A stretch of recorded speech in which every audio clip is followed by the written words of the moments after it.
Assalamualaikum warahmatullahi wabarakatuh.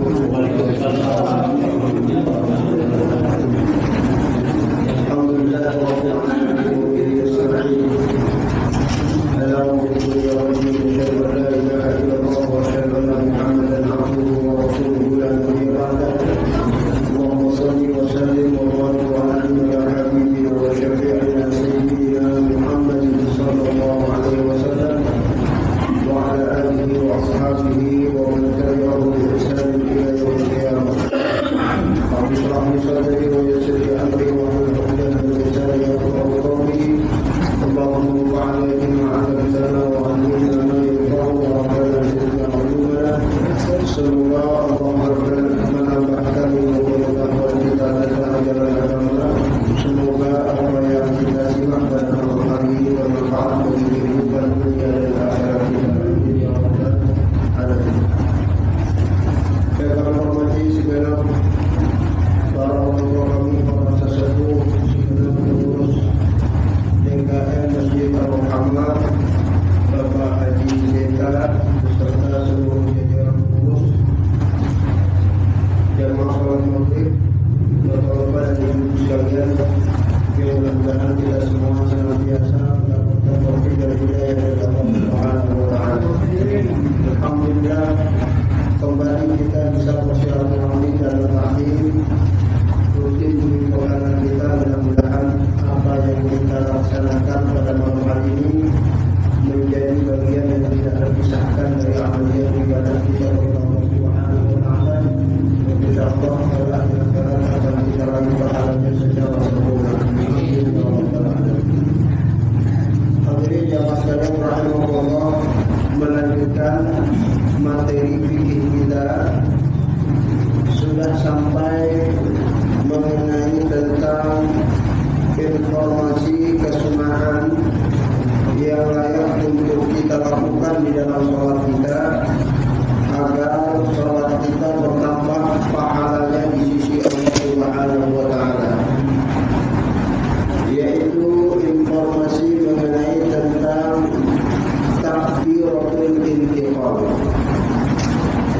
Sunnah hukumnya bagi kita yang melaksanakan ibadah sholat untuk mengucapkan takbir setiap kali pindah dari satu gerakan ke gerakan lainnya. Berbeda halnya dengan takbiratul ihram. Kalau takbiratul ihram sebagaimana yang sudah kita bahas, dia merupakan rukun dari rukun-rukun salat. Harus kita mengucapkan Allahu Akbar di awal salat yang menunjukkan kalau salat kita sudah dimulai. Itu rukun. Tapi kalau takbir yang lain, dari diri kita pengen ruku, kita takbir Allahu Akbar. Dari i'tidal kita pengen sujud, kita takbir Allahu Akbar. Dari sujud kita bangun dari sujud untuk duduk di antara dua sujud, kita takbir. Kemudian kita takbir untuk sujud. Kemudian kita takbir untuk melanjutkan rakaat yang selanjutnya. Takbir yang barusan tadi kita sebutkan itu hukumnya sunnah, dilakukan. Insya Allah ada pahalanya. Kalaupun terlewatkan, sholat orang tersebut masih dalam kategori sah menurut syariat agama. Sebaiknya tentu dilakukan agar kita mendapatkan pahala sunnahnya baginda Nabi Muhammad sallallahu alaihi wasallam. Yukabbiru fi kulli raf'in wa khafdin wa qiyamin wa qu'udin illa fi raf'i min ar-ruku'. Semua gerakan-gerakan salat dari yang satu menuju gerakan-gerakan lainnya ini diupayakan untuk kita jalankan sunnahnya mengucapkan kalimat takbir, kecuali pada saat kita ingin bangun dari rukuk. Fa innahu yaqulu sami Allahu liman hamidah. Jadi kalau bangun dari rukuk itu ucapan takbirnya diganti dengan sami Allahu liman hamidah. Kenapa demikian? Ya tentu saja karena begitulah Rasulullah melaksanakan. Ya sebab standarnya melaksanakan ibadah sholat adalah bagaimana kita menyaksikan Rasulullah sholat. Dan tentu saja kita semua yang hadir di sini belum pernah menyaksikan bagaimana Rasulullah sholat. Oleh karena itu kita mencari informasi dari orang-orang yang pernah melihat Rasulullah sholat. Dan tidak lain dan tidak bukan mereka itu adalah sahabat-sahabat Rasulullah SAW. Jadi dalam satu hadis disebutkan Abdullah bin Mas'ud bercerita, ra'aitu Rasulullah sallallahu alaihi wasallam yukabbir fi kulli khafdin wa raf'in wa qiyamin wa qu'ud. Ya, adalah aku pernah sering mendengar dan melihat Rasulullah sallallahu alaihi wasallam salatnya Rasulullah itu setiap kali menuju gerakan ke gerakan lainnya, pindah gerakan, beliau selalu mengucapkan takbir. Tapi pada saat bangun dari rukuknya, summa yukabbir hina yarfa'u summa yaqulu sami'allahu liman hamidah. Tapi Rasulullah sallallahu alaihi wasallam mengucapkan sami'allahu liman hamidah. Oleh karena itu, maka jemaah sekalian rahimahullah, ucapkanlah seperti apa yang diucapkan oleh baginda Rasulullah sallallahu alaihi wasallam. Insyaallah kita akan mendapat pahala mengikuti sunnah Rasulullah sallallahu alaihi wasallam. Jadi setiap kita gerak pindah dari satu gerakan ke gerakan lainnya, ucapan takbir, kecuali saat kita bangun dari rukuk, yang kita ucapkan adalah sami'allahu liman hamidah. Oleh karena ini bagian dari kesunahan, maka bagi yang tidak menjalankan tidak berefek kepada keabsahan ibadah sholatnya. Artinya kalau suatu saat ada di antara kita yang sholat habis diri, dia rukuk nggak ucapin takbir, main rukuk aja, nggak ucapin takbir, maka sholatnya sah. Ya, jadi dia tidak, dia pengen sujud aja, nggak pakai takbir, maka sholatnya sah.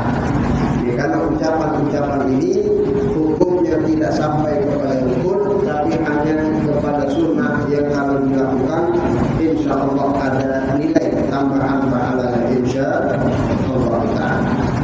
Demikian juga bagi di antara sebagian dari kita kalau mungkin terlupa pada saat mengucapkan takbirnya itu tidak sami'allahu liman hamidah. Bangun dari rukuk dia lupa, dia mengucapkan Allahu Akbar. Berapa lupa? Ya, namanya lupa nggak ingat. Harusnya sami'allahu liman hamidah. Dia mengucapkan Allahu Akbar. Maka apa yang harus dilakukan? Lanjutkan sholatnya tidak batal karena yang dia tinggalkan tidak mengucapkan sami'allahu liman hamidah, itu bukan bagian dari rukun sholat. Jamaah sekalian rahimahullah, informasi yang selanjutnya mengenai tentang hayatul rukuk, gerakan rukuk yang sempurna yang diajarkan oleh baginda Rasulullah sallallahu alaihi wasallam. Kita ketahui bersama di dalam pembahasan tentang rukun-rukun salat, salah satu rukun-rukun salat adalah rukuk. Kalau orang salat tidak pakai rukuk, salatnya tidak sah. Kecuali tentu saja sholat jenazah, karena memang begitu cara yang diajarkan oleh baginda Rasulullah sallallahu alaihi wasallam. Sholat selain sholat jenazah semuanya harus pakai rukuk. Rukuk ini merupakan rukun dari rukun-rukun sholat. Akan tetapi ada kesunahan melakukan rukuk dengan sempurna. Jadi rukuk dengan sempurna ini bernilai pahala kalau kita ingin melaksanakannya. Meskipun kalau mungkin ada sebagian kita yang rukuknya tidak sempurna, tapi dia rukuk, insya Allah sholatnya sudah sah. Jadi rukuk yang minimalis yang sudah pernah kita sampaikan, yang merupakan bagian dari rukun-rukun sholat, itu setidaknya badan kita punya yang tadinya diri tegak berdiri itu condong mengarah sebagaimana yang sudah kita sampaikan ke arah kiblat yang disebut dengan al-inhina, yang sekiranya tangan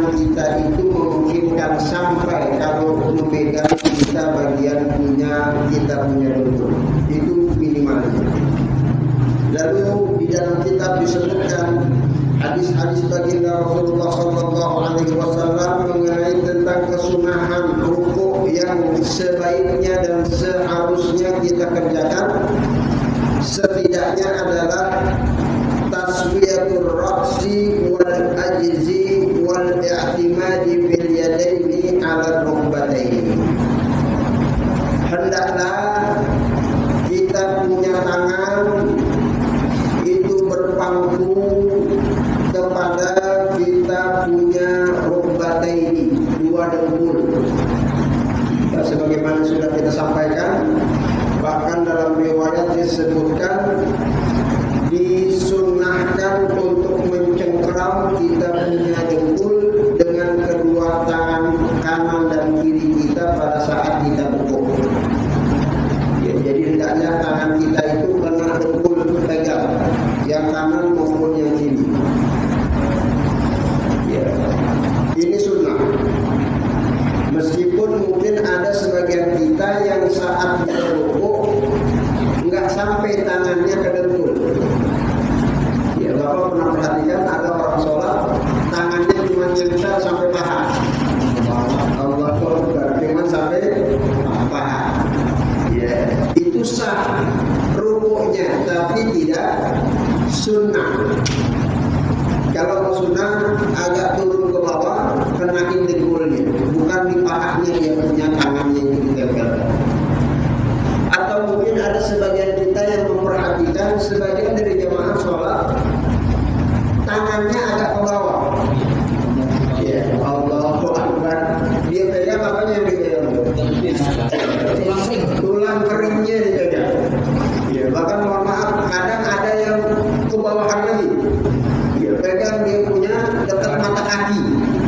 Ya, maka secara hukum fikih itu tidak sesuai dengan sunnahnya Rasulullah Sallallahu Alaihi Wasallam. Kalau kita pengen menjalankan sunnah, tangannya itu di dengkul, bukan di atas dengkul, bukan di bawah dengkul. Meskipun yang rukuknya tangannya di bawah dengkul atau di atasnya itu sah secara fikih, namun tidak mendapatkan pahala kesempurnaan sunnahnya Rasulullah Sallallahu Alaihi Wasallam.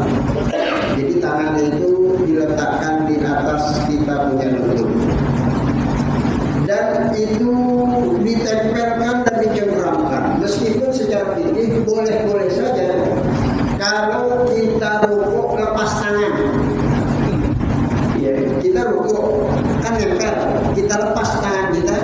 Yang penting badan kita mengambil posisi rukuk itu sah. Ya, tapi tidak mendapatkan pahala sunnah. Jadi al-i'timad, i'timad itu artinya kita tempelin tangan kita dengan kita punya dengkul, itu bagian dari sunnahnya Rasulullah Sallallahu Alaihi Wasallam. Selain itu juga kesunahan taswiyatul ra'si wal ajzi. Kita punya kepala itu diluruskan dengan kita punya tulang punggung bagian belakang. Jadi lurus yang sempurna, rukuknya itu lurus, badannya, tulangnya, lehernya, kepalanya lurus. Tidak ada yang lebih tinggi, tidak ada yang lebih rendah. Ya, ini dianjurkan sebagaimana yang diriwayatkan di dalam hadis. Oleh karena itu maka kalau ada sebagian kita yang sholatnya mungkin dapat memperhatikan ada orang sholat saat rukuk kepalanya duduk. Nah, akhirnya kalau kepalanya duduk, dia tidak lurus dengan punggungnya. Atau mungkin sebaliknya, kepalanya nggak ditundukin, malah didongakin. Posisinya rukuk, tapi kepalanya didongakin, maka dia tidak lurus. Maka yang lurus, punggungnya diratakan, lehernya disesuaikan dengan punggungnya, tidak didongakkan, tidak ditundukkan, tapi diluruskan. Begitulah rukuknya Rasulullah Sallallahu Alaihi Wasallam.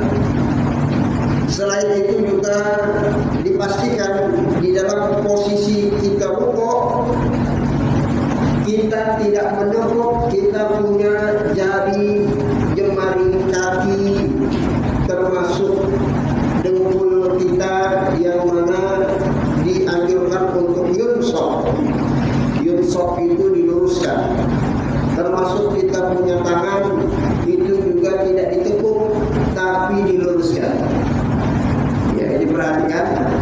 Kebanyakan kita ada di antara sebagian jamaah yang kadang saat dia rukuk kakinya nekuk. Gimana nekuk kakinya nekuk itu? Bisa ya? Ya, bisa, tapi tidak sunnah. Kalau sunnah kakinya diluruskan.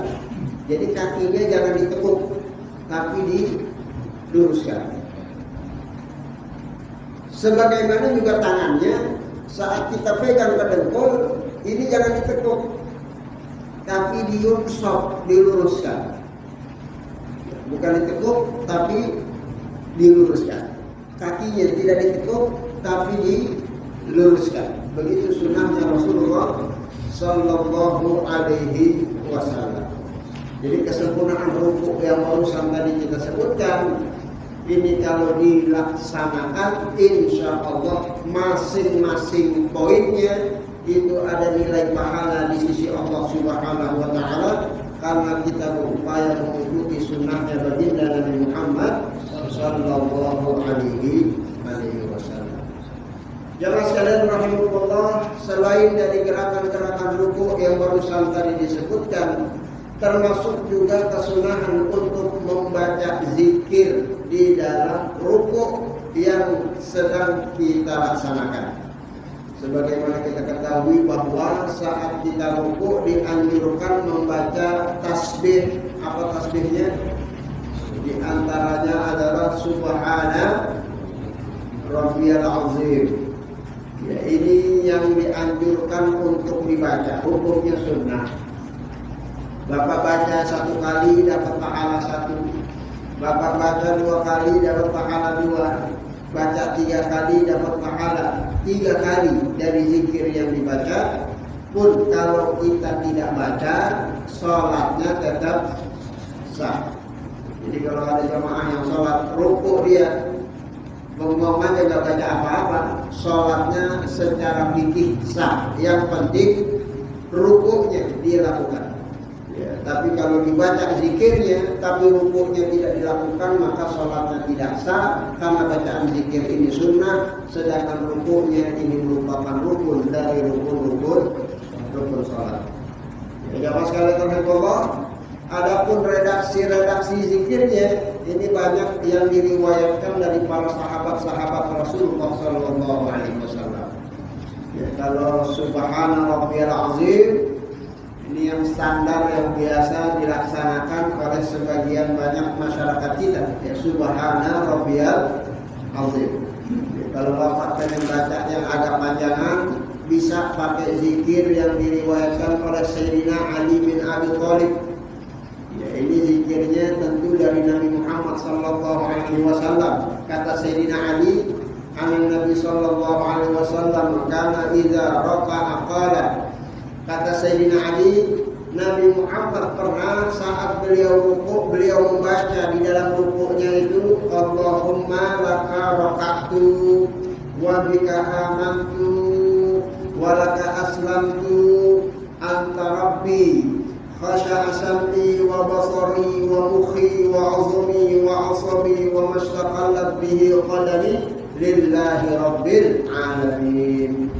Apa zikirnya, Pak? Ya, itu barusan panjang. Ya, kali Bapak mau yang panjang-panjang silakan. Itu ada riwayatnya dari Sayyidina Ali bin Abi Thalib radhiyallahu anhu.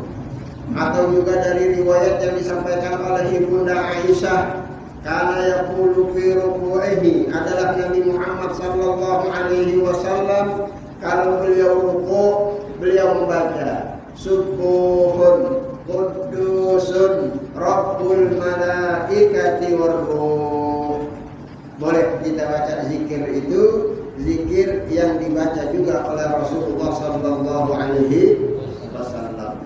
Atau juga mau baca zikir yang juga diriwayatkan oleh Rasulullah. Fakana yaqulu fi ruku'ihi Subhana dzil jabarut wal malakut wal kibriya wal 'azamah. Atau Bapak juga membaca zikir yang dibaca oleh Rasulullah sallallahu alaihi wasallam, Subhanakallahumma rabbana bihamdika Allahumma ighfirli. Hadis riwayat Imam Bukhari, riwayat Imam Muslim, hadisnya dari Ibunda Aisyah radhiyallahu anha. Jadi dari riwayat-riwayat hadis ini kesimpulannya adalah boleh-boleh saja kita membaca zikir untuk mengagungkan Allah Subhanahu wa taala dengan sifat-sifatnya yang mulia, apalagi membaca dari zikir-zikir yang secara langsung diajarkan oleh baginda Rasulullah sallallahu alaihi wasallam. Boleh pakai subhana rabbiyal azim silakan, boleh pakai subuhun qudusun rabbuna rabbul malaikatu waruh silakan, boleh pakai zikir-zikir yang barusan kita sebutkan, seluruhnya itu pernah dilakukan oleh Rasulullah sallallahu alaihi wasallam. Maksudnya kenapa informasi ini disampaikan? Jangan sampai nanti ada di antara sebagian jamaah kita yang mungkin bacaan zikir rukuknya itu bukan subhana rabbiyal azim, tapi zikir yang barusan tadi dibaca oleh Rasulullah. Jangan sampai nanti kemudian kita salah-salahkan mereka, padahal yang mereka lakukan itu ada hadis dan dalilnya dari Rasulullah sallallahu alaihi wasallam. Jamaah sekalian rahimakumullah, termasuk juga pada saat kita ingin hendak membaca doa i'tidal. Setelah sami Allahu liman hamidah, kita membaca Rabbana walakal hamdu. Ya, ini juga banyak riwayatnya. Dalam kitab hadis ada yang pakai wawu, ada yang tidak pakai wawu. Rabbana lakal hamdu dengan Rabbana walakal hamdu. Ada yang pakai Allahumma, ada juga yang nggak pakai Allahumma. Allahumma Rabbana lakal hamdu dengan Rabbana lakal hamdu. Jadi seluruhnya ini silahkan merupakan pilihan-pilihan yang kalau mau kita baca, riwayat-riwayatnya ada di dalam kitab-kitab hadis yang disusun oleh para ulama dari penjelasan baginda Nabi Muhammad sallallahu alaihi wasallam. Ya, bahkan kalau tidak salah sudah pernah juga kita sampaikan ada satu hadis yang pernah juga terjadi di masa Rasulullah. Ada seorang sahabat yang membaca zikir saat i'tidalnya itu Rabbana lakal hamdu hamdan katsiran thayyiban mubarakan fihi. Bacaannya rada panjang. Ya, Rasulullah sendiri gak pernah mengajarkan. Ya, selesai sholat Rasulullah bertanya, manil qail, siapa tadi yang barusan baca Rabbana walakal hamdu hamdan katsiran thayyiban mubarakan fi? Ada seorang sahabat yang ngacungin tangan, ana ya Rasulullah, saya barusan yang baca itu ya Rasulullah. Apa kata Rasulullah? Laqad ra'aitu bid'atan wa thalathina malakan yabtadiruna ayyuhum yaktubuhu awal.